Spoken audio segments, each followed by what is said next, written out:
This is Tracy, and she's done the Homeopathic Practice Building Course in 2018. And Tracy, can you tell us a little bit about your background? Sure.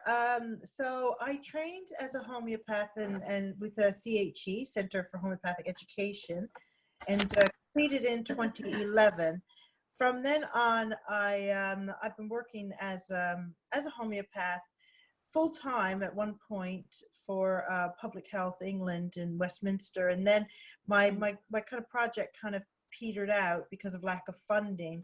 So what I did then was continue working as a consultant in healthcare and tried to build up my practice, well, a little bit, not really putting the effort in.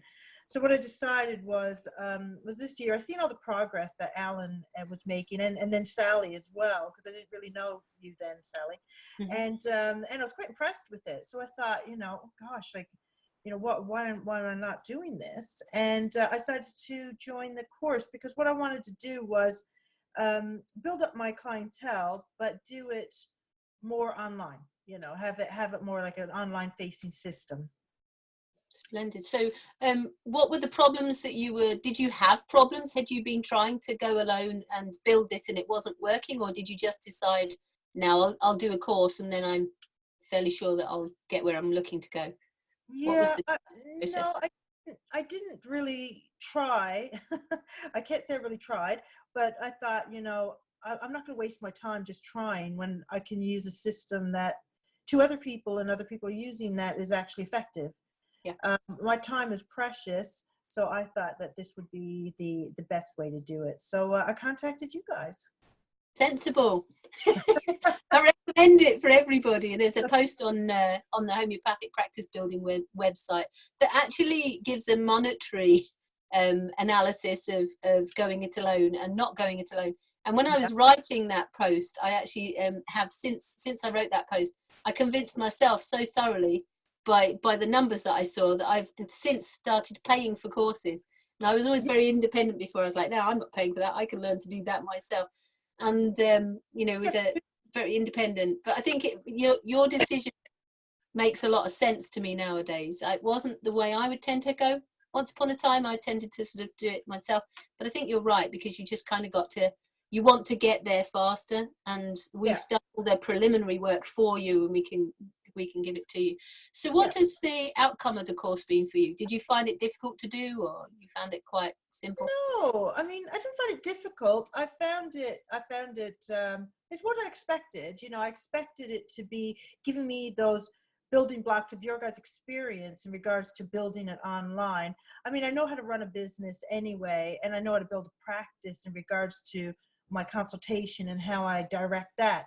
But in regards to doing it online, I kind of had an idea, but I didn't know how detailed it would be. So in regards to things like the blogs and vlogs and things like that, like I didn't realize how effective that was and how needed it was. So it was really good to get yours and Alan's ideas on how that worked, and then for us to start going forward with that, and then for you guys to say, actually, this is a good, or yeah, that's a good idea.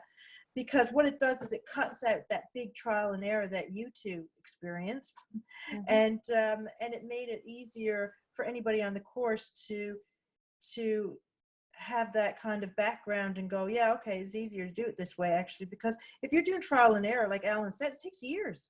It takes years.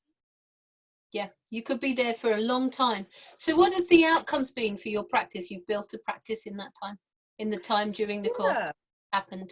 I mean, I'm building patients. I'm getting them now. Some inquiries I've had, people wanting to see me in person quite a few times, and I've only taken a couple on that because I prefer to do it online. But yeah, I mean, it's been effective. I've got over 300 people on my niche group. I've got more and more people going on to my website daily, from what I can tell from the analytics. I need to keep up to date with my blogging and vlogs, which I haven't done lately because I'm in a new contract. But I'm still seeing patients, and I think it's a lot to do with word of mouth. But the thing that I find as well is that the internet, especially Facebook, is so saturated with different things, like different companies and different people offering services, that standing out is is standing out, but then it's also kind of building it where people know who you are, really. Yep. And building the relationships that you don't just merge into an amorphous blob of people offering services, because you can get quite eclipsed. I don't think you're the sort of person that's going to get eclipsed, because you have quite a lot of confidence in the, you know, in terms of going live, etc. This is. So. It's still a bit funny about the vlogs because I'm always obsessing how I look, but that's just me being vain.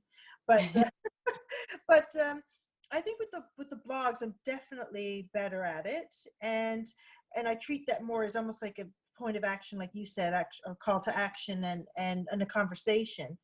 But but I think that they're important too, because then it's not our words. It's just if we just are putting links on of other things, and it's other people's words, you know. Yeah. It's we talk a lot in the course about building testimonials and how to build testimonials, don't we? And I think that's very important. You've really you've got to get that piece in place as well. So we talk a lot about that. So that's good. I know that you've just taken another really lucrative contract with the NHS, so you may not be focusing so much on your practice building. And it was a bit impossible to refuse. The offer was impossible to refuse. Yes. But you'll keep your practice ticking over in the background, and it seems to me you have the skills now to pick it up and put it down. So so you would be able to, if your contract finishes, you'd be able to pick it up again. And I think it would probably take you a maximum of 4 months to get up to full speed. Yeah, I think so too. I think I've kind of just got this contract now when I was starting to pick up more. So you know, that's kind of my fault. But like I said, I think I am getting more people interested in it, and I still got people coming to me. So I see them after work, and I see them on the weekends as well, and that's okay for me. I like it, and it's good. But thanks for coming and telling us about it. It's really good. Oh, thank you for the course, and I recommend it. I would definitely recommend it for the online aspect as well. You know, because people don't get how to do that techie stuff, and even though it's techie, it's not even techie, it's details, you know. It's that kind of stuff, and it's the finer elements of interact, how to interact in a way that gets through the mess of overexposure, if you like, of different products on Facebook. I can't voice it, quite word it properly, but you were describing really well how busy it is, how saturated it is, and you've got to find a way through that. So, and another thing I've noticed is the niche groups are they can be daunting and they can be intense, and I think with the way you guys have handled it and told us to handle it, it's been very effective, because otherwise you could end up in huge arguments with people. And do you know what I mean? It's just keeping that level of boundaries and professional, you know, background. And understanding how to interact with a very light touch, how to interact in groups you don't own without getting thrown out. I got thrown out. I have been thrown out. but you kind of don't want to get thrown out of every one of them. So it's about sort of finding that that way of interacting that is easy inside social media, that people are finding easy inside social media. Yeah, absolutely. Okay, I'm going to switch the recording off now. Thank you for your testimonial. Thank you.